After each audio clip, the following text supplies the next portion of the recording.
एका 28 वर्ष बायकोच्या चारित्र्यावर नवरा सतत संशय घ्यायचा आणि यातूनच त्यानं विकृतीचा कळससुद्धा गाठलाय आणि त्याच्या बायकोच्या गुप्तांगाला कुलूप लावण्याचा प्रकार त्यानं महाराष्ट्रात केलाय। नेमकं काय आहे संपूर्ण प्रकरण, कुठं घडली ही घटना, हे आपण अगदी सविस्तरपणे पाहणार आहोत। पण जर तुम्ही अजूनही आपलं चॅनल सबस्क्राईब केलं नसेल तर लगेच सबस्क्राईब करून घ्या आणि बाजूला असणाऱ्या बेल नोटिफिकेशनला सुद्धा ऑन करायला विसरू नका। आता ही जी संपूर्ण घटना घडली आहे ती घडली आहे आपल्या महाराष्ट्रातच। महाराष्ट्रामधील पिंपरी चिंचवड परिसरामध्ये घडलेली संपूर्ण घटना आहे।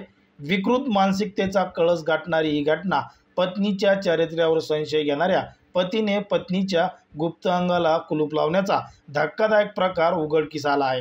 या प्रकाराने मोठी खळबळ उडाली आहे। पतीवर गुन्हा दाखल केला असून त्याला अटक सुद्धा करण्यात आली आहे। याबाबत मिळालेली माहिती अशी आहे की पिंपरी चिंचवडमध्ये 28 वर्षीय बायकोच्या चारित्र्यावर पती संशय घेत होता। यातूनच त्याने विकृतीचा कळस गाठत त्याच्या बायकोच्या गुप्त अंगाला कुलूप लावण्याचा प्रकार केलाय। पोलिसांनी त्याच्याविरुद्ध गुन्हा दाखल केला आहे। पतीला पोलिसांनी बेड्या ठोकल्या असून कुलपाची चावीचा शोध घेतला जात आहे।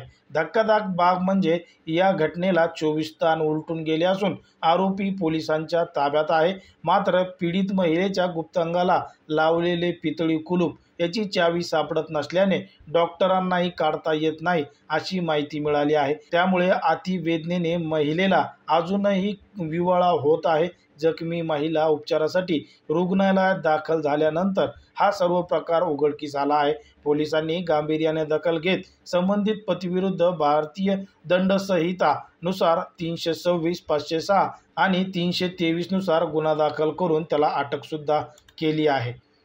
या संपूर्ण प्रकरणात जेवढे कोणी दोषी असतील त्या गुन्हेगारांचा तपास घेऊन त्यांच्यावर देखील कठोर कारवाई करण्यात येणार असल्याचं सहाय्यक पोलीस आयुक्त डॉक्टर विशाल हिरे यांनी सांगितलं आहे।